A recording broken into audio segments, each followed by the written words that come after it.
Assalamualaikum warahmatullahi wabarakatuh. Waalaikumsalam warahmatullahi wabarakatuh. Alhamdulillahil ahad as-samad alladzi lam yalid wa lam yulad wa lam yakul lahu kufuwan ahad. Walhamdulillahilladzi 'arrafana bi awsafihil kamilah wa bil asma'ihi al-'aliyyah wa bi sayyidina Muhammadin sallallahu alaihi wasallam khatimir risalah wan nubuwwah. Asyhadu an la ilaha illallah wa asyhadu anna Muhammadan abduhu wa rasuluh. Allahumma fassalli wa sallim wa barik ala sayyidina Muhammad wa ala alihi wa ali baitihi wa zurriyyatihi ajma'in. Ilahi anta maqsudi wa ridhaka matlubi. A'tini bi ma'rifataka Sahibul Bait, datuk dan datin yang dimuliakan Allah. Begitu juga para ustaz, ya sesepuh, dan para ikhwan dan akhwat. Semoga semuanya diangkat derajatnya di sisi Allah Subhanahu wa taala. Amin. Ini pertemuan tidak disangka-sangka ya. Tidak ada planning ya. Saya pun dengan istri pun hanya ingin silaturahim. Dan kebetulan istri saya punya nenek kandung, tapi di Kinabalu. Namun daripada transit lama-lama, mending kita kemudian buat silaturahim. Ternyata saya dipaksa ke sini ya, amadatin ya. Tapi alhamdulillah ini silaturahim amalan ahli surga. Surga itu adalah manifestasi daripada rahmat Allah. Rahmat itu bahasa Arab artinya kasih sayang. Kasih sayang itu boleh juga disebut rahim. Maka silaturahim, silah menyambung kasih sayang. Kita bukan satu bapa, bukan belah senegara, ya. Banyak perlainan lah. Mungkin kalau orang-orang politik banyak lagi omongannya, ya, bicaranya, kita tidak ada urusan.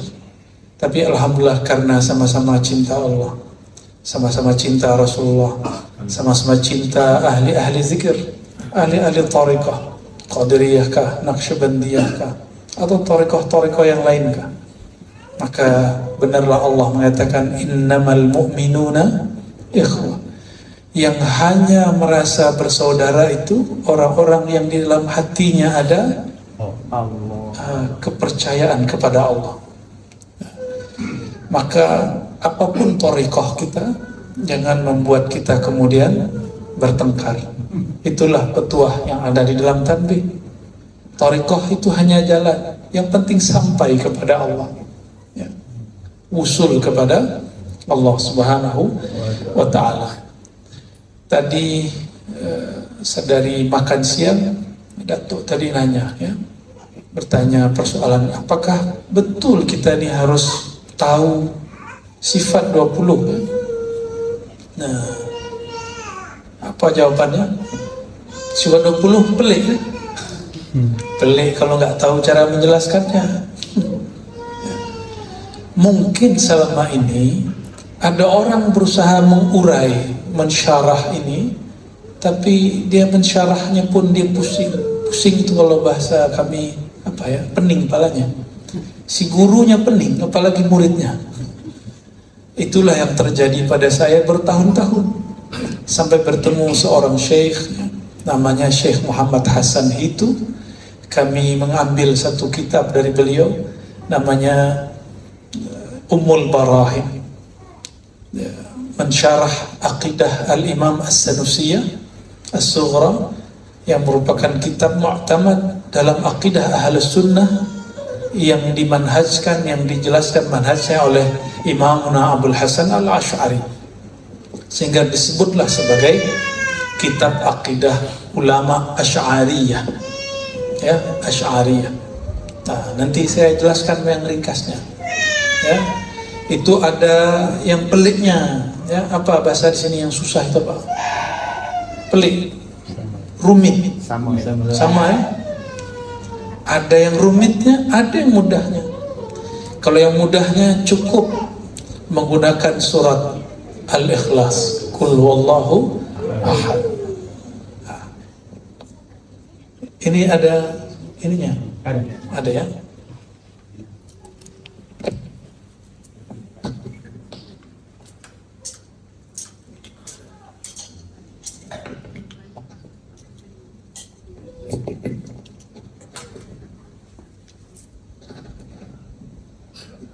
Oke.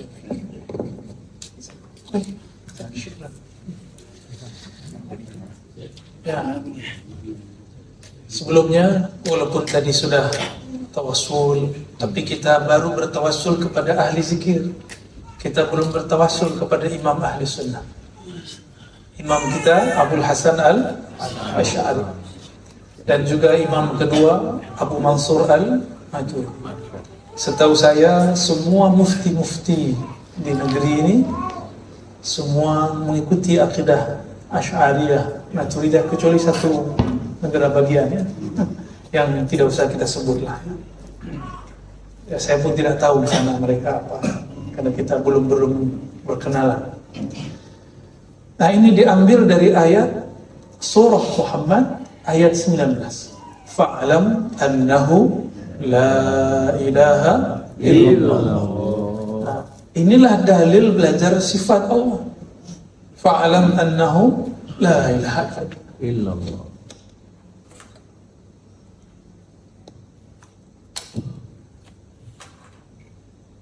Surat berapa?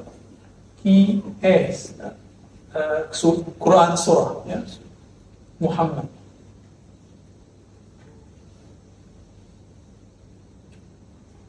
Ayat 19. Allah berfirman, fa'lam.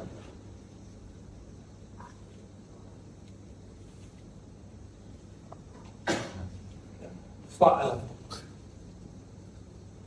annahu la ilaha illallah. Nanti saya juga cerita kenapa 165. Itu udah rahasia. Ya, tidak sembarang angka itu. Ya, ada rahasia kenapa dari Maulana Syekh Ahmad Khatib As-Sambasi. Saya sudah pernah ziarah ke ayahnya di Sambas. Sudah pernah ke Sambas? Sana lah. Ya. Pontianak langsung ke Sambas, ada 2-3 jam. Annahu, bahwasannya ia, hu itu nama, kita sebut bahasa Arabnya dhamir, nama ketiga, nama ghaib, dia. Tapi dia dalam bahasa Arab itu berbeza dengan dia dalam bahasa Melayu.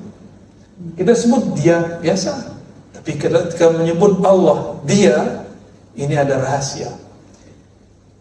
Kita sebut kawan kita tidak datang sore ini, dia, berarti mata kita tidak lihat, telinga kita tidak dengar. Maka disebut dia. Jika engkau hendak mengenal dia, buanglah pandang zahirmu, buanglah pendengaran zahirmu, buanglah fikirmu kepada materi, barulah engkau berhak menyebut dia huwa. Ya. Nah, ini disebut salah satu nama daripada Allah Subhanahu wa ta'ala, nama sir. Ini nama sirnya Allah. Ini nama Allah itu banyak, ada Asmaul Husna, ada Asma Asrar, ada Asma Af'al, ada macam-macam nama. Asmaul Husna 99. Tapi apakah Allah terbatas dengan 99? Tidak. 99 ini riwayat ahli hadis. Ternyata ahli hadis yang lain meriwayatkan lebih daripada 99. Di dalam Al-Quran lebih lagi, banyak lagi. Nah, huwa. Jadi apa makna huwa? Tidak membayangkan Allah. Nah, dalam bahasa orang-orang di university, Allah itu transcendent, apa? Tidak boleh dibayangkan. Ya, Maha Suci. Inilah makna, salah satu maknanya Subhanallah. Subhanallah bukan berarti Allah perlu disucikan. Allah butuh disucikan, perlu disucikan. Allah tidak perlu disucikan. Yang perlu disucikan pikiran kita, hati kita yang perlu disucikan. Maka sebutan Subhanallah arti lainnya adalah Maha hebat Allah. Maha Suci itu terjemahan di masa tahun 1600-an. Sekarang sudah 2022. Maka terjemah ini mesti direvisi, mesti diperbaharui supaya generasi zaman ini mengerti apa makna Subhanallah yang dipahami oleh Rasulullah SAW. Jadi kalau saya mengatakan Subhanallah, ya Allah Engkau Maha hebat, bukan Maha Suci yang terbayang nanti cuci pakaian, ya, bersih-bersih badan, bukan itu ya. Maka maka setelah kita zikir keras, zikir jahar, ada namanya zikir sir. Ya. Zikir sir itu hu Allah atau Allahu. Ini tergantung nih wakil talqinnya mengajarkan yang mana. Hu Allah. Karena ada yang mengajarkan Allahu. Dua-duanya boleh. Ya. Ini pecahan daripada surah Al-Ikhlas ayat pertama. Kul huwallahu ahad. Kul huwallahu ahad.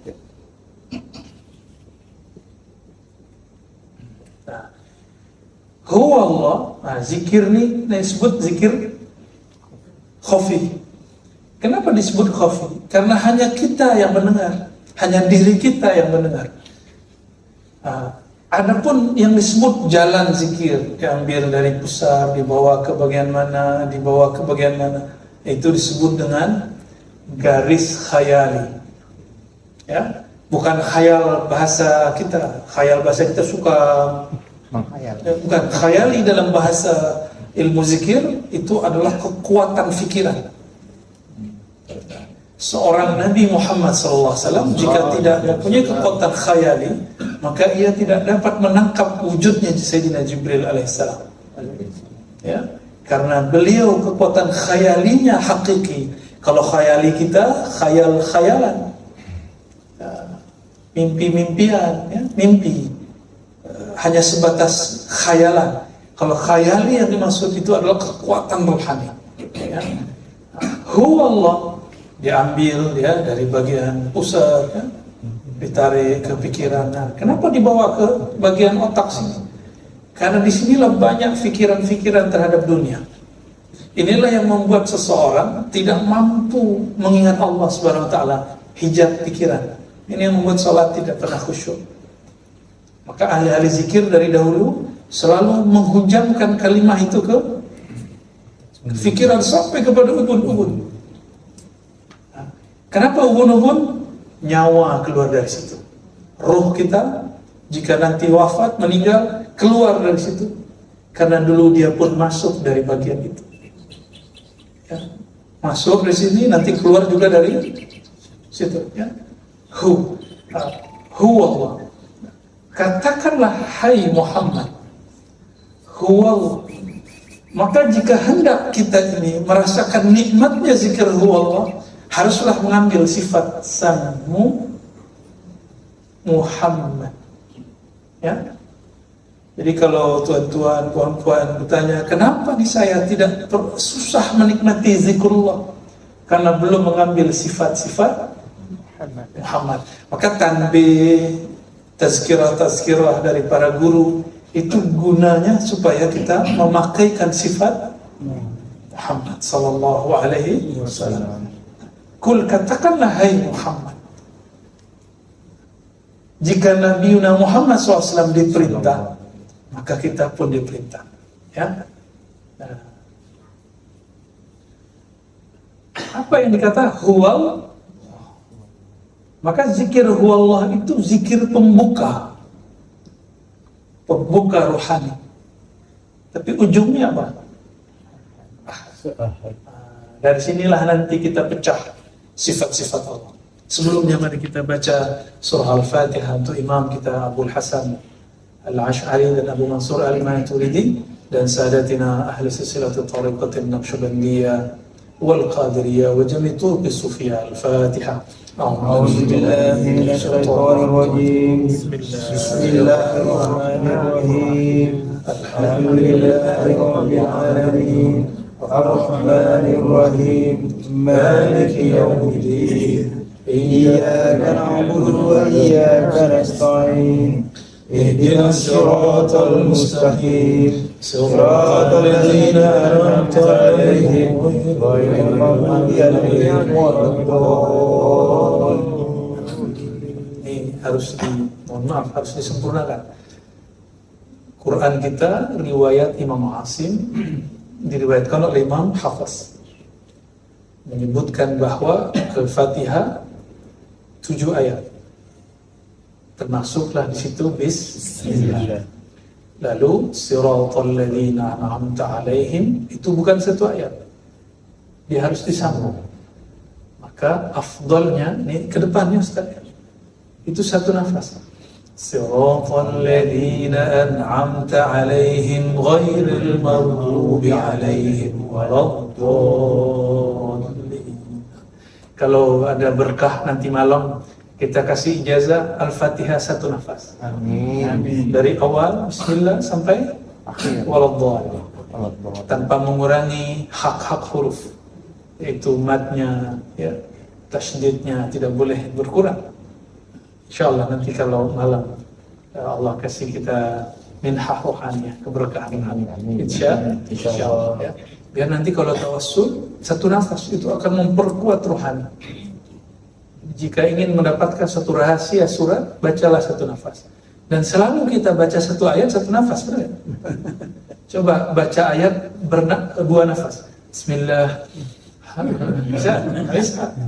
Selalu satu nafas. Bismillahirrahmanirrahim. Apalagi jika digabung 7 ayat. Ini diriwayatkan oleh imam-imam ahli zikir, ahli sufi dari masa ke masa. Siapa tahu malam ini tuan-tuan puan-puan beruntung ya. Insyaallah. Nah, kita kembali ya. Fa'alam annahu la ilaha illallah. Jadi dia, kenapa zikir menyebut dia ini spesial? Karena huwa ini adalah pembuka daripada ilmu ma'rifatullah. Awwaluddin ma'rifatullah. Ini bukan hadis, ingat. Ini PR saya, bukan bahasa di sini. Pekerjaan homework. Homework kita, tugas saya, tugas kawan-kawan saya para ulama.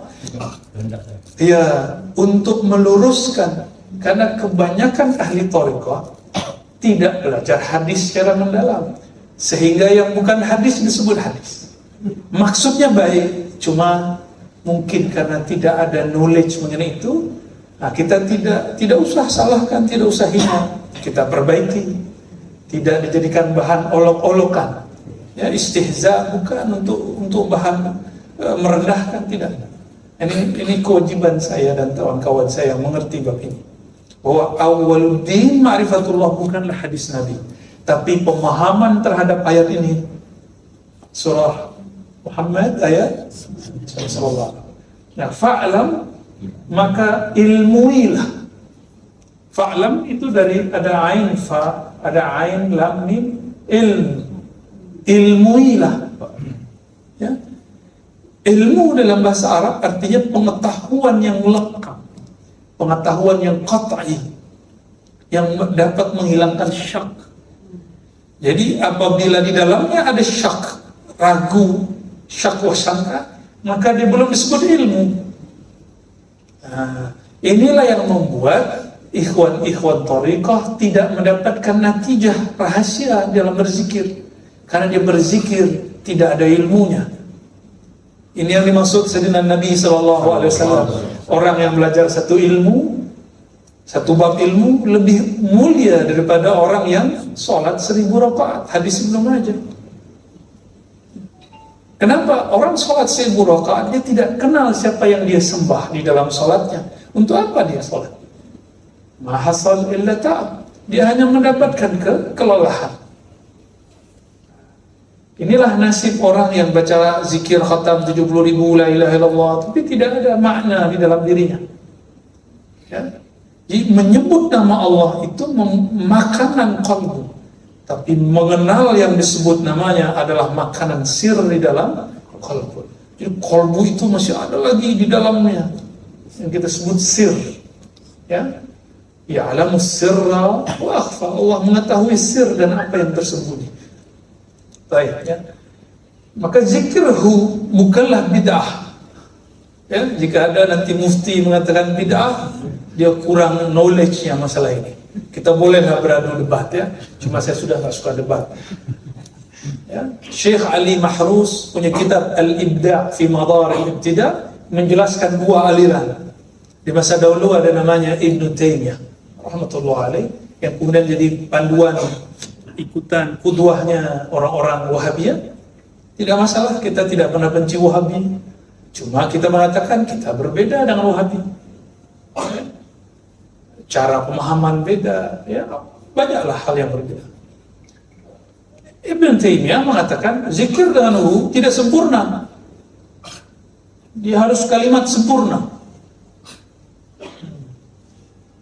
Dia Allah, Allah. Huwallahu ahad, baru jadi zikir.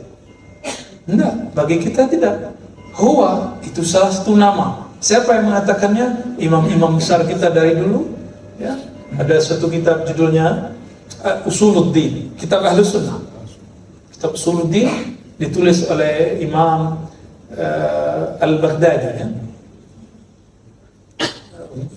Sebelum Imam Syahrastani. Beliau menyebutkan huwa ismun min asma'illahi tabaraka ta'ala, nama dari nama-nama Allah, ya. Maka ketika sebut hu, jangan seperti orang kita mengatakan hu, bukan itu kita mengejek orang lain, merendahkan hu, bukan. Huwa adalah melepaskan bayangan-bayangan makhluk terhadap kesempurnaan Khalik. Ini makna huwa. Inilah pembuka daripada ma'rifatullah. Awwaluddin ma'rifatullah, ini kalam ulama menjelaskan surat Muhammad ayat 19, fa'lam annahu, fa'lam, maka ketahuilah, pelajarilah, ma'rifatilah. Karena inilah apa arti ma'rifat? Pengenalan. Awwaluddin, awalnya agama. Dulu bahasa Melayu itu ugama. Sekarang udah berubah, ya? Agama. Ya, sekarang agama. Dulu tuh ugama. Ya. Saya masih lihat di kitab-kitab lama itu orang nulisnya ugama. Ya. Awal agama ma'rifatullah. Bukan zikir, bukan salat, bukan haji, bukan umrah, bukan puasa. Ya. Bukan bertorikoh. Ya. Bukan pakai kopiah.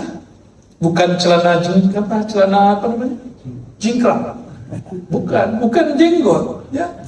Ini hanyalah tambahan-tambahan kalau sudah kenal Allah. Kita tidak sibuk untuk hal-hal yang kita tidak perlu sibuk. Inilah yang harus kita ilmui sampai mati. Ini perintah sampai mati. Tidak sempurna di masa hidup, kita akan mencarinya setelah mati. Tidak sempurna di alam barzakh, kita akan mencarinya nanti.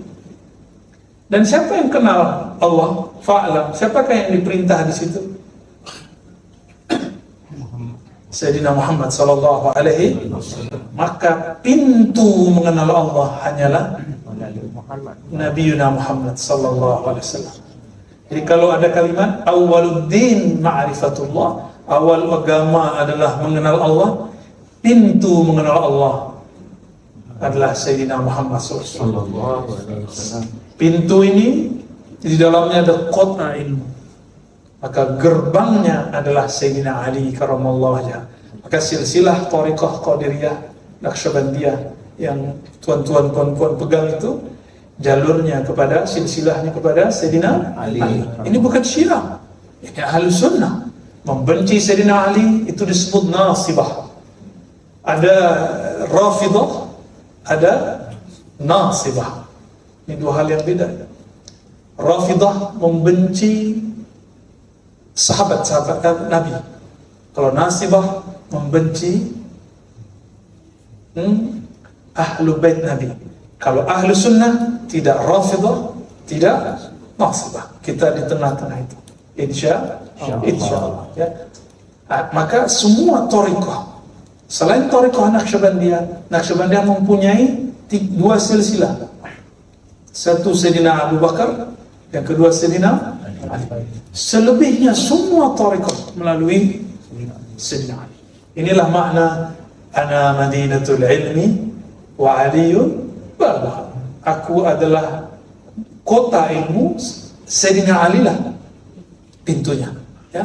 Bahkan semua mazhab di dalam Islam itu terhubung kepada Sayyidina Ali. Semua mazhab fiqh, mazhab hadis, semua terhubung dengan Sayyidina Ali. Baik. Fa'alam annahu la ilaha illallah. Huwa ini hurufnya asalnya adalah hu tanpa waw. Jadi waw ini sebenarnya tidak ada. Dia tambahan. Ya. Asalnya seperti ini. Hu. Lalu dalam perkembangan bahasa, perkembangan penulisan, rasam, maka huwa menjadi salah satu bagian dari huwa. Ya. Orang dulu berzikir hu atau hu, maka wawnya diwakafkan. Ya, wawnya diwakafkan. Huwa ini dalam ilmu huruf hisabul jumal nilainya 11. Jadi nanti kalau mau zikir khafi pakai hu Allah, lakukan hu-nya 11. Lafaz Allah alif lam lam ha ini nilainya sekitar 66. Lebih kurang. La ilaha illallah. Ini boleh dihapus 160. Ya. Jika dulu pernah belajar sandi, tahu sandi? Itu huruf, tapi huruf itu ada nilai angka. Simbol-simbol. Itu dosa. Ya. Jadi la ilaha illallah ini lam ditambah alif, ditambah alif lagi, lam ha, alif lam lam ha. Ini setelah dihitung semua 165. Maka orang-orang yang membacanya 165 insya Allah akan menghasilkan tauhid di dalam kalbunya secara kuat, secara lebih dahsyat. Ya. Namun ini bukan angka mati. Boleh kurang, boleh lebih. Namun dianjurkan, disunnahkan bagi ikhwan 165. Dan 165 ini bagian daripada katsira. Ya allazina amanu dzkurullaha dzikran katsira. Wahai orang beriman, zikirlah sebanyak banyak. Sebelum ini 165-nya disebut hisabul jumal. Nanti sudah ada di Play Store, download hisabul jumal. Tulis la ilaha illallah, nanti keluar angkanya 165. Ya, insyaallah. Oke. Baik. Saya kembali ke sini.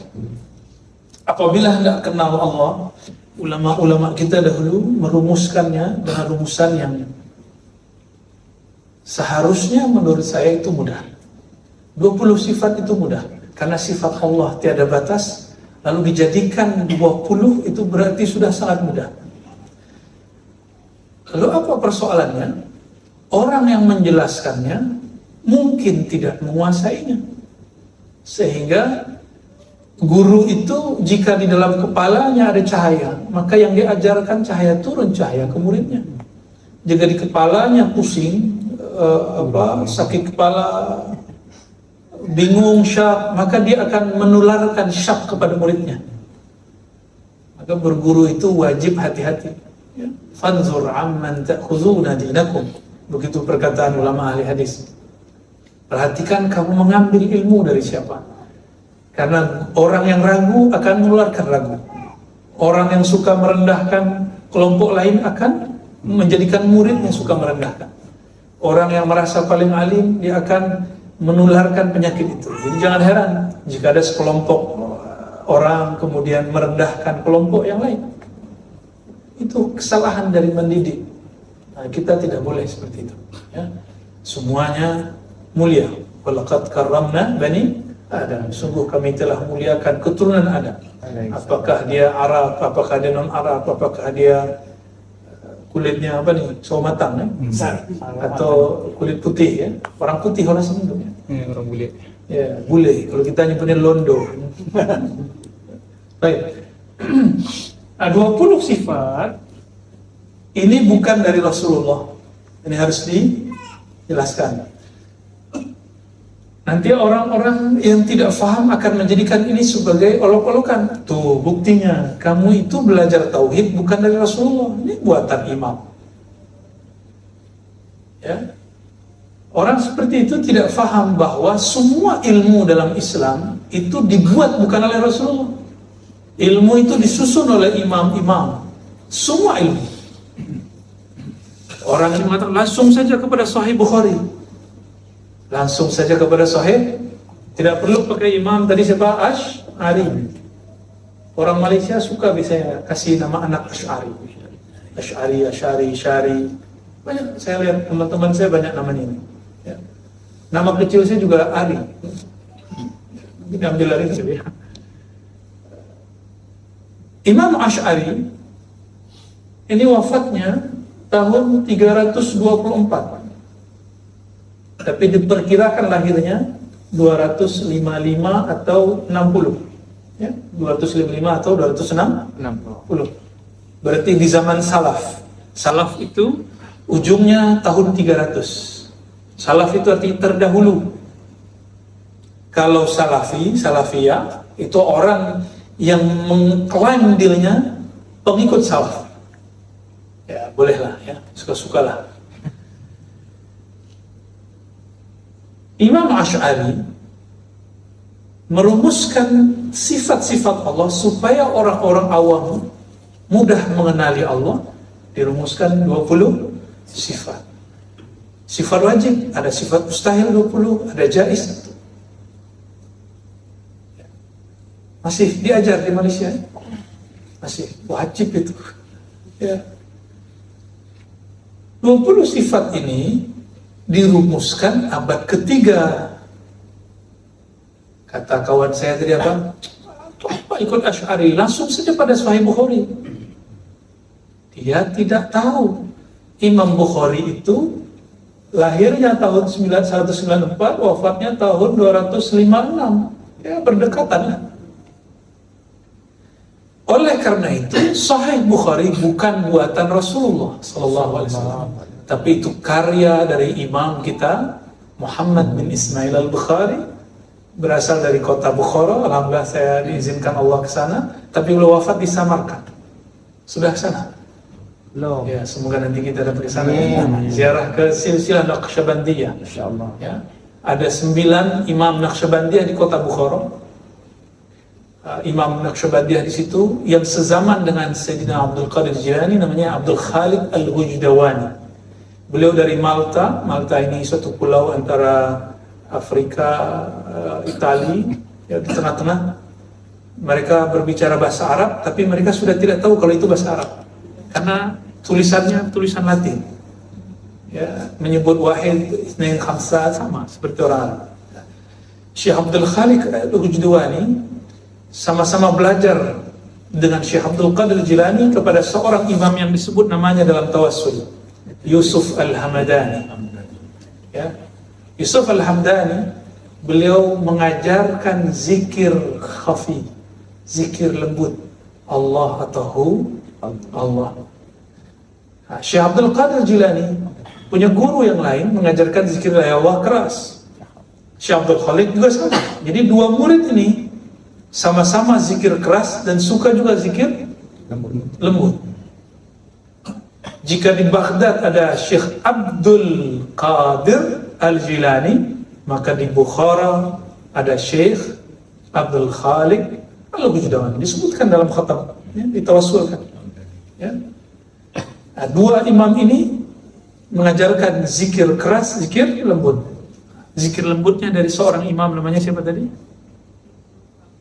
Yusuf Al-Hamadani. Ya. Yusuf Al-Hamadani ini ahli hadis.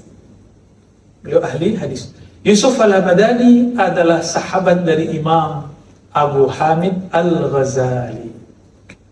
Kitab Ghazali. Imam Ghazali dan Yusuf Al-Hamdani berguru kepada Imam Abu Ali Al-Farmadi. Ada dalam tawasul? Ada. Ya. Saya sebut lagi, tambahin nanti ya. Balanya. Tapi setiap menyebut nama orang-orang soleh, rahmat turun. Kita tambah cinta ya. Ya. Walaupun berat, ini nama susah sekali diulang. Tapi ada perasaan nikmat menyebut nama-nama ulama-ulama itu. Nah, ilmu di dalam kolbu mereka ini. Dari Syekh Abdul Qadir muncullah nama Thariqah Qadiriyah untuk menerapkan ajaran sifat 20. Sedangkan di Bukhara ada Syekh Abdul Khaliq Al-Judwani, dan nama Thariqahnya belum muncul, namanya baru disebut Thariqah Taifuriyah atau Hujdawaniyah, belum sebut. Nama Naqsyabandiyah baru masyhur di abad ke-8 Hijriah. Ya, baru masyhur belakangan. Inilah alasannya kenapa Syekh Ahmad Khatib Sambas menggabungkan semula seperti dahulu kala disebut Qadiriyah. Oh, jangan ditanya, di masanya beliau dikritik banyak orang. Yo, kenapa kamu coba campur-campur Naqsyabandiyah sama Qadiriyah? Itu dikritik ya. Jadi sebenarnya apabila kita sudah mempunyai otoritas, kemampuan untuk menggabungkan satu ilmu, kita boleh gabung. Tapi kalau nggak sanggup, ikut saja imam yang sanggup. Ini ada orang yang merasa sanggup padahal dia belum sanggup. Merasa hebat padahal dia belum hebat. Baik. Jadi kembali ke Imam Asy'ari. Imam Asy'ari ini ternyata juga berguru kepada Imam Sufi namanya Al-Junaid Al-Baghdadi. Ada dalam silsilah? Ada dalam silsilah. Maka Imam Asy'ari merumuskan kaidah-kaidah ilmu ma'rifatullah berkesesuaian dengan apa yang diperlukan oleh ahli-ahli zikir di masa mendatang. Muncullah kalimat awaluddin ma'rifatullah. Ya. Mengenal Allah itu boleh lagi dihapus. Ini boleh semua dihapus. Mengenal Allah itu atau disebut ma'rifatullah banyak jalannya. Banyak jalannya. Banyak juga metode-metodenya, teori-teorinya. Kita mau kasih dulu dasarnya supaya nanti masuk kepada teori yang mudah.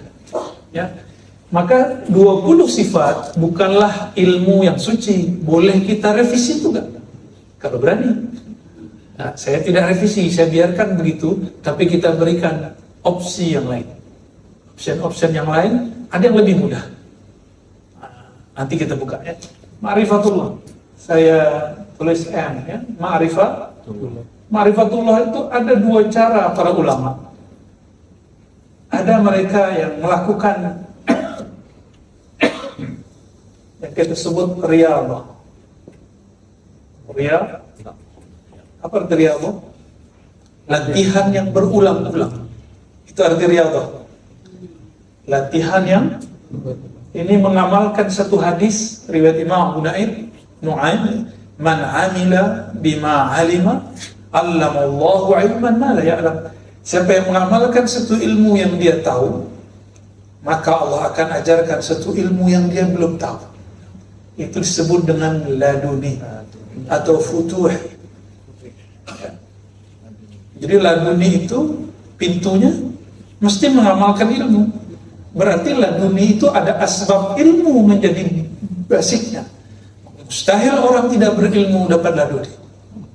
Ya, mustahil orang tidak mengerti akidah Ahlus Sunnah lalu mengatakan saya dapat laduni.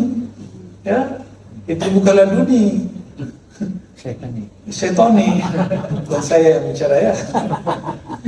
Riyadhah ini melahirkan kemudian teknik-teknik zikir yang kita sebut thariqah. Ya. Thariqah Sufiyah. Thariqah Sufiyah ini banyak melatihkan murid-muridnya hizib, wirid, wazifah, ya, itu biasa zikir pagi sore, pagi petang. Nah ini jalurnya. Sekarang ada yang lain. Ini riyadhah. Sedangkan yang kedua, ma'rifah. Kata ma'rifat itu jika diturunkan itu adalah ilmiah, ya. Metode ilmu, ya, keilmuan. Nah, ilmiah ini ada juga cabang-cabangannya, ya, furuk-furuknya. Nah, ada yang mengandalkan akalnya. Jadilah dua ilmu, satu filsafat, seperti di university ini, supaya tahu nih kita posisinya di mana. Kita selama ini beramal seperti tadi, kita di mana posisinya? Ya, filsafat. Ada yang kedua disebut ahli kalam. Ahli kalam inilah yang mengajarkan sifat dua ulum. Sedangkan filsafat masih berdebat. Allah is exist, Allah ada apa tidak? Mereka masih bertanya. Sedangkan di ilmu kalam, Allah sudah pasti ada. Mana ada whiteboard tanpa ada yang membuat? Mana ada ya, kolam, pena, pulpen, ya, tanpa ada yang membuat? Mana ada rumah tanpa ada tukang bangunan, muhandis? Mana ada mobil, kereta tanpa ada orang-orang yang ahli membuat? Jika alam yang kecil ini ada yang membuat, apatah lagi alam yang besar ini? Ya, jika ada yang mengatakan alam terjadi sendirinya, itulah ajhalul juhal, ya, orang yang paling jahil dari semua orang yang jahil, ya. Sudah jelas ya bahwa kita tidak mungkin ada kecuali ada asbab sebelumnya. Nah, ilmu kalam dia sudah menang dari filsafat dalam satu hal. Dia menetapkan, mempercayai bahwa ada pencipta alam, Allah SWT. Ada jalur lain. Ini thariqah sufiyah kita sebut amaliyah. Ada yang kedua dengan qalbu. Ya. Ini juga sufi. Ini juga sufi. Tapi kita sebut sufi ruhiyah. Sufi ruhiyah ini biasanya jadi imamnya para sufi amaliyah.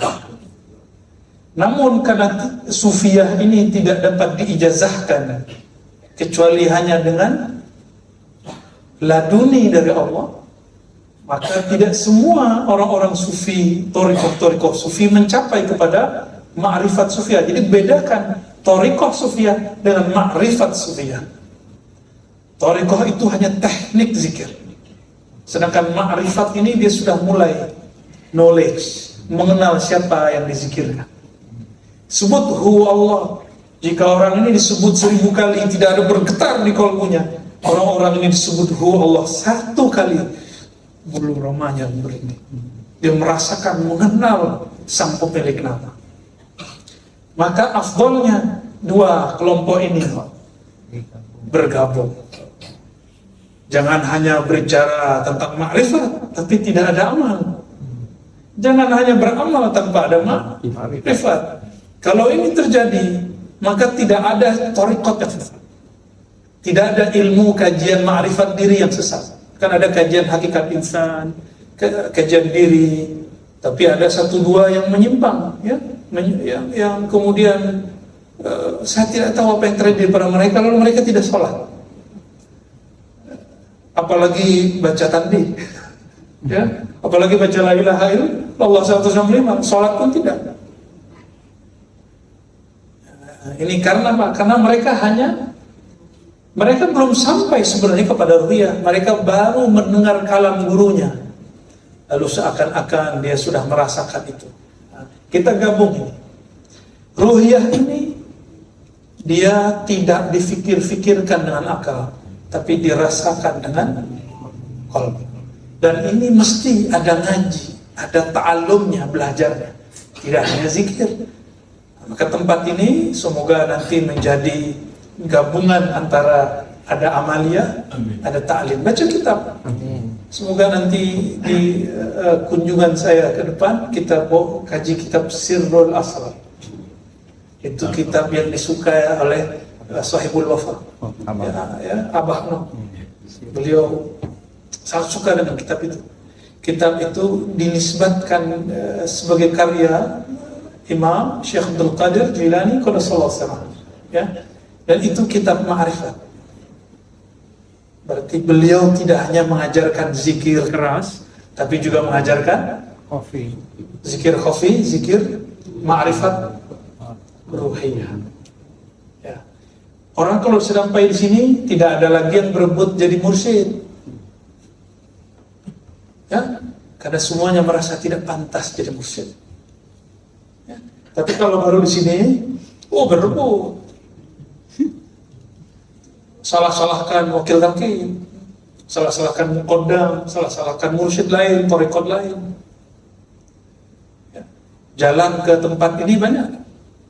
Dari KL tadi bisa putar-putar. Ya. Jika di bumi banyak jalan, kenapa kepada Allah harus satu jalan? Tak mungkin. Tak mungkin. Satu nama Allah, satu jalan. Bahkan dalam satu nama ada ribuan jalan. Ada orang baca nama Allah, zikirnya keras, itu satu jalan. Ada yang zikir lembut, nama yang dibaca sama, berarti sudah dua jalan. Ada yang bacanya 165, ada yang bacanya 100, itu sudah dua jalan. Ada yang membacanya nafas naik, la ilaha, turun, itu sudah 3 jalan. Macam-macam. Itulah maksud daripada tanbih tadi, kita tidak boleh memeriksa murid yang lain. Jangan. Boleh. Itu tadi, maka 2 hari lalu ini kan karena tiba-tiba fujah. Datin nanya, apakah saya pimpin zikir? Tidak. Zikir yang sudah diamalkan selama ini, amalkan seperti biasa. Saya tidak akan berubah zikir yang sudah ada. Ya. Kecuali mau dapat thariqah Naqsyabandiyah Khalidiyah dari saya, atau mau dapat Syaziliyah, atau mau dapat Samaniyah Qadiriyah. Nah, itu lain cerita. Itu nantilah. Yang penting saya lebih suka ma'rifat ilmu. Nah, digabung dengan riyadhah. Maka saya pun mengamalkan thariqah. Tidak hanya satu thariqah. Jadi sekian tahun saya mengamalkan thariqah A, tahun berikut saya mengamalkan thariqah yang lain. Begitu, karena ruhani ini tidak pernah puas. Jika ruhani itu puas, berarti dia belum mengenal Allah. Ya, kalau tenang dia, kalau puas dia tidak akan puas. Karena mengenal Allah itu dalam hadis Nabi, orang yang belajar ilmu itu tidak akan pernah kenyang. La yashba' min khairin, tidak akan pernah kenyang dari ilmu. Dulu ada namanya Imam Sayyidi Ahmad bin Idris Al-Idrisi yang kemudian membangun sebuah thariqah namanya Al-Idrisi. Tadinya mursyid Syaziliyah, bahkan juga mempunyai Mukhalwatiyah Samaniyah, juga Naqsyabandiyah. Tapi dia tidak puas. Sampai satu saat secara rohani dia bertemu dengan Sayyidina Al-Khidr alaihissalam. Ditalkinkan zikir.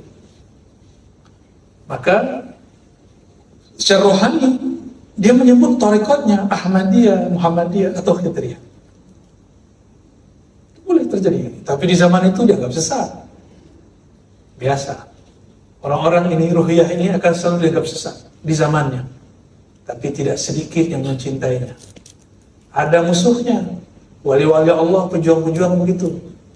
Musuh ada, tapi tidak sedikit juga yang sayang kepadanya. Jadi jangan heran kalau ada seorang ahli zikir, pasti dianggap sesat di zamannya. Dulu Abah Ano di zamannya itu diejek oleh tempat-tempat yang di kota, di daerah Tasik itu. Kenapa Allah itu kan maha mendengar? Kenapa kau teriak-teriak? Allah tidak tuli. Ya Allah tidak tuli, yang tuli kau. Ya. Kita yang tuli, bukan Allah yang tuli. Kalau Allah maha mendengar, Allah maha dekat. Ada orang tanya, kenapa tawassul? Allah kan, kita bisa langsung kepada Allah. Allah maha dekat. Allah maha dekat, tapi kau tidak merasa dekat kepada Allah Subhanahu wa ta'ala. Maka tawassul itu adalah menumbuhkan rasa dekat. Itu hakikat tawassul. Menumbuhkan rasa dekat. Semakin kuat tawassulnya, maka semakin kuat rasa kesadaran bahwa dia dekat. Nah ini kita. Ini orang-orang kampus, orang-orang university ya. Ya, jurusan saya waktu saya masih S1 ya. Saya dulu ngambil Aqidah wa Falsafah.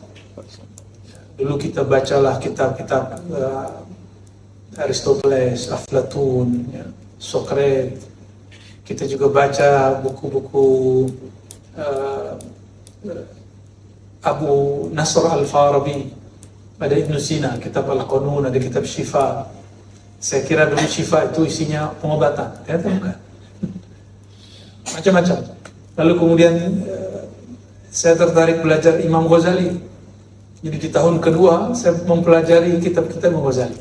Di tahun ketiga saya mendalami Ibn Arabi. Di tahun keempat alhamdulillah selesai. Lanjut, kemudian saya mempelajari sufi-sufi di negeri ini. Lewat manuskrip, tulisan-tulisan lama masih di tangan. Kita keluar masuk library setahun lebih. Hasillah kemudian satu buku Aqidah Sufi di Nusantara, termasuk Malaysia, termasuk Daud Fatani di Patani, ya, termasuk ulama-ulama di negeri ini. Nah, apa yang saya temukan? Ternyata ulama-ulama kita di Nusantara, mereka sudah menggabungkan ruhiyah dengan amaniyah. Nah ini posisi kita sebelum masuk ke sifat Allah. Mungkin nanti malam ini sifat Allah ya.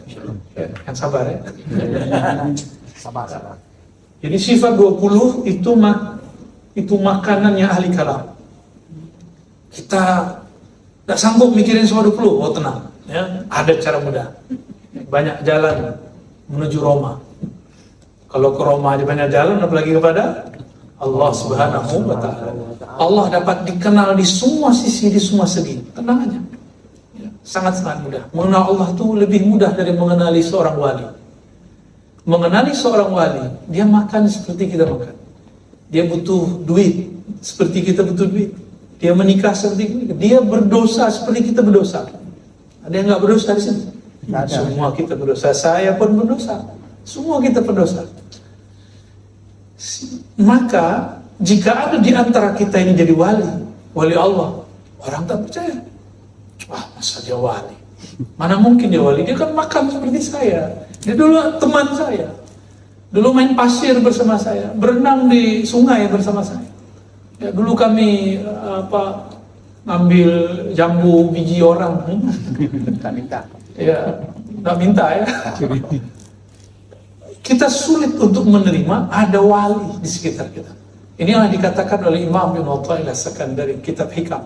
Nah, maka nanti saya kasih kesempatan, tinggal pilih mau kaji Hikam atau Sirrul Asrar. Nanti untuk kenal Allahnya malam ini. Next time kita buka kitab Sirrul Asrar. Insyaallah. Di situ ada rahasia kenapa mesti bertalqin. Kenapa mesti la ilaha illallah? Supaya nanti kita berpulang. Nah, itu bahasanya di kitab itu. Kita berpulang ke al-watan al-asli, pulang ke negeri yang asli. Kalau kita punya kampung, rindu nggak pulang kampung? Rindu. Datuk, kampung di mana Datuk? Datuk Pahat. Berapa jam dari sini? 3 jam. Kalau pulang kampung kapan? Hari Raya? Hari Raya. Rindu ya? Rasanya masih muda ya? Masih muda belia. Jika kita semua rindu kepada kampung yang lahir, maka rohani ini juga rindu pulang ke kampung asal. Oleh Syekh Abdul Qadir Jilani disebut dengan al-watan al-asli. Kampung yang sebenarnya kampung. Itulah kalimat yang tersimpan dalam lafaz inna lillahi wa inna ilaihi raji'un. Kita akan takut dengar kalimatnya, tapi ternyata itu adalah kalimat hari rayanya. Jadi kalau di Indonesia minal faizin wal faizin sama. Itu kalimat lafaz yang disebutkan pas hari raya. Hari rayanya rohani, ketika dia mengatakan inna lillahi wa inna ilaihi, bahagianya ribuan kali lipat daripada orang pulang kampung lalu dia mengatakan minal faizin wal faizin. Tenang ya. Kita kalau lama ada pulang kampung lalu teringat kampung, nangis kan? Ingat orang tua, ayah, bunda, nangis. Sama.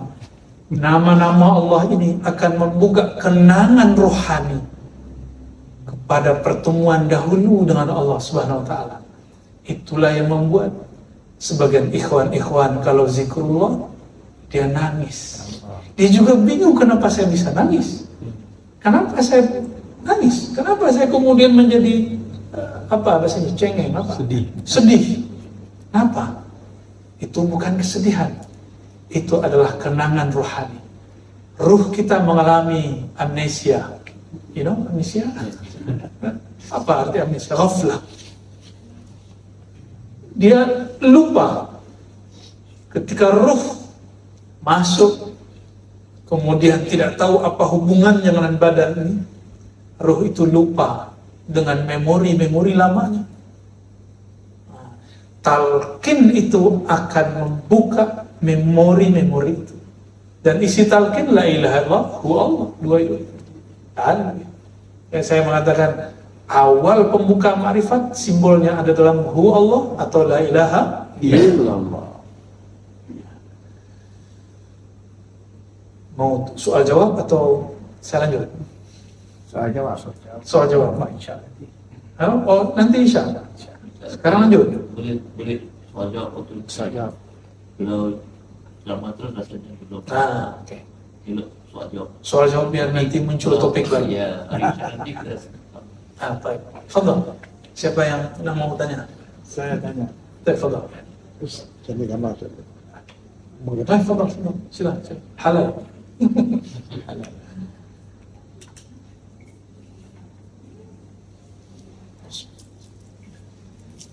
Nama itu. Baik. Allah. Allah. Pertanyaan saya adalah, Nama Tuan. nama saya Asgan bin Suud. Tuan Asad. Ya. Pertanyaan saya adalah, orang-orang yang telah ditalqin baru mengamalkan seketika gitu, tak apa-apa. Lepas itu dia meninggal. Apakah kerugian Kalau meninggalkan. besok dia meninggal? Letak dia amalkan. Dah separuh jalan dia tinggalkan gitu. Ya. Orang yang sudah beroleh talqin sama dengan orang yang sudah dapat ilmu lalu tidak mengamalkan ilmu. Kalau kita hendak menikmati buah padi, kita tanamlah padi. Tapi padinya tidak dirawat. Kalaupun berbuah, buahnya hampa. Sama. Inilah yang terjadi pada orang-orang yang sudah beroleh talqin atau amalan thariqah dari seorang guru lalu tidak diamalkan. Di saat nanti dia tidak mengamalkan zikir, dia tidak merasakan kenikmatan dalam berzikir. Nuzi'at anhu ladzatu dzikr. Allah tarik darinya kenikmatan berzikir. Nikmat berzikir itu bukanlah kemudian orang itu hilang. Ada yang begitu.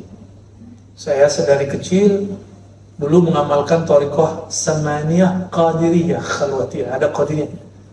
Amalannya hampir sama dengan TKN. Hampir sama. Dulu waktu kita zikir Allah la ilaha illallah, itu saya hilang. Tapi itu tidak dapat diulang lagi. Ya. Namun sampai hari ini setiap membaca la ilaha itu ada lazah, kenikmatan yang saya tidak boleh cerita. Ya. Nikmatnya bukan main. Namun kenapa ada orang meninggalkan? Barangkali ada satu persoalan, satu permasalahan. manusia itu mempunyai karakter namanya bosan. Malal bahasa Arabnya. Sama ya, bosan. Jenuh. Oleh karena itu Allah Subhanahu wa taala memberikan menu-menu zikir itu banyak. Mohon difahami, zikir-zikir yang diajarkan oleh imam-imam Thariqah Naqsyabandiyah, Qadiriyah, Idrisiyah, Syadziliyah bukanlah untuk membatasi zikir. Itu hanya contoh berzikir. Supaya murid terkait dengan nama Allah, maka dibuatlah wazifah. Dari mana saya tahu ini? Dari kitab Imam Al-Ghazali, Ihya Ulumuddin. Beliau mengatakan, zikir pagi sore sekian kali, baca ini, baca itu untuk murid yang kalbunya belum jinak, belum betul-betul mengenal akan Allah Subhanahu wa ta'ala. Apabila dia betul-betul telah kenal Allah, maka zikirnya tiada batas. Dia tidak wajib lagi melakukan wazifah pagi sore ba'da sholat. Tidak. Kenapa? Satu nafasnya zikrullah. Inilah kenapa tidak dianjurkan, tidak diperkenankan bagi seorang murid pemula sering-sering atau terlalu dekat dengan wali-wali atau syekh-syekh mursyid. Karena syekh mursyid ini sudah usul kepada Allah, dia sudah santai, dia tetap mengamalkan syariat, namun dia tidak perlu lagi zikir keras-keras, karena kalbunya sudah senantiasa mengenal Allah Subhanahu wa ta'ala. Inilah yang dikatakan oleh imam-imam Abu Yazid, Imam Junaid, imam-imam terdahulu. Apa kata dia? Jika murid-murid pemula melihat kita hari ini, la kafaru, tentu mereka akan kafir. Ya? Kenapa? Atau tazandaku, mereka akan zindik. Oh, orang kalau sudah usul tidak perlu lagi sholat sunat. Ya? Orang kalau sudah usul tidak perlu zikir thariqat. Itu pemahaman dia. Si murid jika salah, paham. Tidak usah jauh-jauh. Tadi sholat khusyuk kan? Insyaallah. Insyaallah tidak yakin. Ya, berarti wazifah harus diamalkan. Ya. Ada sholat pagi sore, khatam, harus rutin. Kalbunya belum jinak. Namun Allah memberikan pilihan-pilihan lain. Ini yang disebut dalam kitab Al-Hikam. Ya, tanawwu'at al-a'mal. Kenapa amalan zikir itu beragam-ragam? Karena manusia itu suka bosan, suka jenuh. Maka diberilah zikir yang lain. Ada zikir subhanallah bihamdihi subhanallahil azim. Nanti kalau next time jika tidak berbenturan dengan tanbihnya atau asulnya, saya bimbing nanti zikir, ada zikir namanya wirdul asas, al-wirdul asas.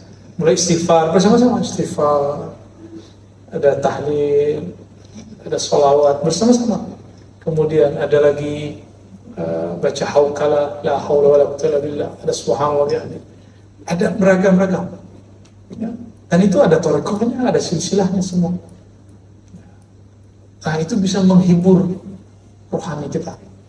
Contoh lain, kalau tiap hari kita melewati satu jalan atau kita kerja di satu tempat, jenuh 1 tahun, kau usah 1 tahun, 1 bulan jenuh. Sama, kolbu ini jenuh apabila teknik zikirnya tidak ada kemudian dikembangkan. Ya, harus dikembangkan. Dan pengembangannya lewat ruhiyah. Bacaan sama la ilaha illallah, tapi ma'rifatnya yang berkembang. Awalnya la ilaha illallah, ilaha illallah. Nanti dari zikir yang dari pusar ke ubun-ubun, di bawah ke kanan, ke hunjam, ke kolbu. Dia sama, tapi pemaknaan yang bertingkat. Inilah yang membuat seseorang segar secara rohani. Maka menurut saya, jangan hanya menitik beratkan pada riyadhah amaliyah zahir, harus juga riyadhah qalbiyah, latihan ilmu. Ya, Allah simpan ilmu itu di dalam sir yang di qalb. Gitu ya. Wallahu a'lam bis. Kita doakan kawan-kawan ikhwan kita yang meninggalkan amalannya, semoga Allah berikan kesadaran nur di kalbunya dan dia kembali ke jalan Allah dan kita diistiqomahkan oleh Allah SWT. Ya, ya, fadhal. Assalamualaikum Abuya. Assalamualaikum. Saya Mustina, mohon izin halalkan ilmu yang disampaikan melalui YouTube dan FB yang dapat oleh Abuya. Semoga saya dapat mengamalkan dengan istiqomah sebab saya adalah peminat setia Abuya.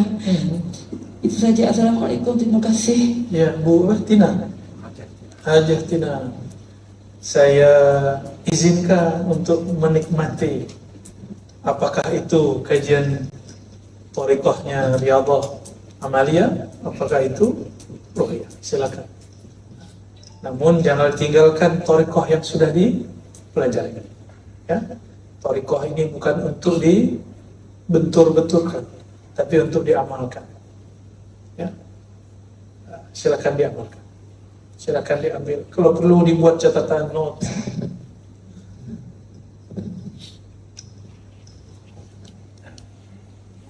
Lagi.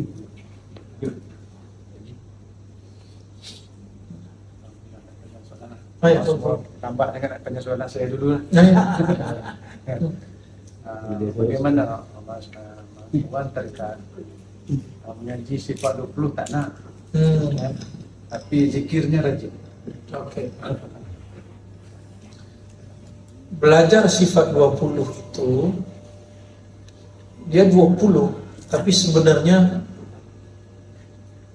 pokoknya ada pada satu sifat, yaitu yang pertama, wujud. Wah, akhirnya kita buka juga. Percaya kepada Allah, percaya bahwa hanya Dia yang ahad. Nah, itulah wujud. Maka orang-orang yang hanya percaya kepada Allah dan tahu bahwa Allah itu ahad, Maha Esa, sudah cukup. Dia tidak perlu tahu maklumat-maklumat mengenai kaidah sifat 20 yang bagi sebagian orang itu rumit. Ya, tidak masalah. Tidak masalah. Nabi hanya mengatakan man qala la ilaha illallah dakhala al-jannah. Sifat 20 itu cara ulama memantapkan makna la ilaha illallah. Siapa yang mengatakan la ilaha illallah pasti masuk surga. Pasti masuk surga. Tapi di Sahih Bukhari diberikan di situ dua thariqah. Ya. Allah mengharamkan neraka terhadap orang yang mengatakan la ilaha illallah min qalbihi au nafsihi. Ada dua. Maka ada dua thariqah dalam baca la ilaha illallah. Thariqah nafsihi, nafsiyah, dan thariqah qalbiyah atau ruhiyah. Itu. Di tengah-tengah itu ada satu thariqah aqliyah.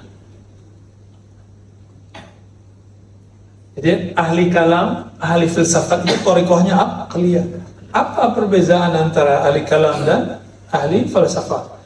Falsafah dia murni dengan akal, sedangkan ahli kalam akalnya tunduk kepada ayat-ayat suci. Itu bedanya. Ya.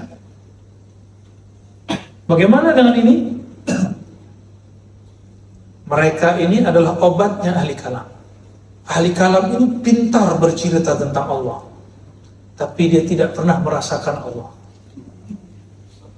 Ya. Ahli thariqah amaliyah ini sangat banyak amalnya menyebut nama Allah, tapi tak mampu menceritakan bagaimana rasanya mengenal Allah. Siapakah yang mau bercerita? Inilah orang ruhiyah. Itulah Syekh Abdul Qadir Jilani, itulah Imam Mu'ta'ilah Sekandari, Abu Hasan Syazili, Ahmad bin Idris Al-Idrisi, Amal Khatib Sambasi. Ya. Ya. Itulah mereka-mereka itu. Muhammad Ali Sanusi, Maulana Khalid, Naqsyabandi, itu mereka bisa menceritakan. Orang awam taklid saja, ya. Ikut saja. Taklid itu tidaklah mazmum. Contoh, saya tidak menguasai ilmu kedokteran. Bolehkah saya mendiagnosa penyakit? Tidak boleh. Kalau saya, walaupun saya doktor, ya, walaupun saya dapat ijazah thariqah, Saya ini ijazah, dapat ijazah torikoh, kamu dokter, kamu tunduk pada saya. Nggak bisa begitu. Ya, ketika saya sakit, saya tunduk taklid kepada dokter. Kecuali saya juga dokter kesehatan, saya bertemu dengan dia periksa, seperti kamu sakit ini, saya tolak boleh, apabila saya mengerti. Kalau kita tidak mengerti, kita mengikut karena percaya orang itu mengerti, namanya taklid. Maka taklid boleh bagi orang awam, tapi tercela bagi orang alim. Saya tidak boleh taklid. Jadi kalau tuan-tuan boleh, kecuali belajar dulu, ya, belajar agama dulu di pondok, itu nggak boleh juga.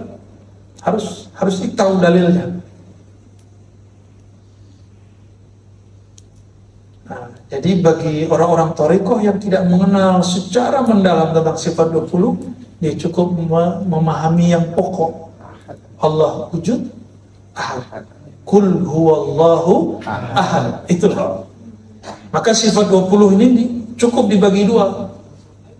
Sifat ahadiyah, sifat samadiyah. Sudah cukup. Orang meninggal dalam mengenal itu, dia sudah meninggal sebagai seorang mukmin. Sebelum Imam Asy'ari, ada orang muslim meninggal, dia belum tahu sifat 20. Ya. Mukmin. Karena di zaman itu mereka punya metode lain dalam mengenal Allah. Jadi sifat 20 ini hanya satu jalan. Ya. Tidak mesti juga. Yang rumit ada yang ringkasnya, itu yang ringkasnya itu. Iya. Dapat diskon. Maka dalamilah itu kul huwallahu ahad. Ahad itu kalau diurai lagi panjang. Nanti kita urai pelan-pelan ya, insyaallah. Gitu loh Ustaz. Seperti itu. Wah, apa gitu? Kita break. Break. Ya, boleh lagi satu lah. Boleh. Itu lebih ya, Tengah itu. prepare. Ada 8 menit lagi. Nah, ya boleh. Lagi berapa? Fadhal. Kalau tengok dalam buku khataman, kita ni doa. Doa apa yang saya faham dalam saya pernah jumpa dalam hadis ada doa yang paling afdal kita mula dengan muji Allah alhamdulillah dan diakhiri dengan alhamdulillah. Tapi kalau kita tengok dalam buku khataman ni dimulakan dengan Allahumma salli ala sayyidina Muhammad, tidak ada dengan diakhiri dengan Rabbil alamin. Oke. Itu Kenapa juga. tuh ya? Kenapa tu? Mana hilang tu? Bukan berarti alhamdulillahnya hilang. Alhamdulillah segala puji. Siapakah yang mengajar kita memuji Allah? Sayyidina Muhammad SAW. Siapakah yang paling berjasa menghantarkan kita menyembah Allah? Nabi Muhammad SAW. Kalau bukanlah karena Nabi Muhammad SAW mengenalkan kita ke kalimah la ilaha illallah, kita nggak kenal kalimah la ilaha illallah. Tanpa jalur Nabi Muhammad SAW, tanpa silsilah Nabi Muhammad SAW, dapatkah kita kemudian berdoa kepada Allah? Tidak. Maka sholawat itu adalah zatul hamdi. Jadi hamdalah itu memuji Allah, ini adalah terjemahan dari syukur. Allah SWT, kata Nabi SAW mengatakan, siapa yang tidak bersyukur kepada makhluk, maka dia belumlah bersyukur kepada Khaliq. Ya? Siapa yang tidak bersyukur kepada makhluk, maka dia belum bersyukur kepada Khaliq. Siapakah yang paling berjasa di antara semua makhluk sehingga kita pantas mensyukurinya? Nabi Muhammad SAW. Maka solawat itu adalah zatul hamdi. Boleh juga disebut ruhul hamdi. Ruhnya alhamdulillah adalah sang Muhammad. Muhammad, mimnya dibuang, alhamdulillah. Muhammad yang mempunyai sifat hamid, terpuji. Allahumma salli ala Sayyidina Muhammad. Itu adalah uraian daripada alhamdulillahi rabbil alamin. Alhamdu, segala puji lillahi, milik Allah, rabbil alamin, Tuhan sekalian alam. Segala puji, siapakah yang paling sempurna memuji Allah?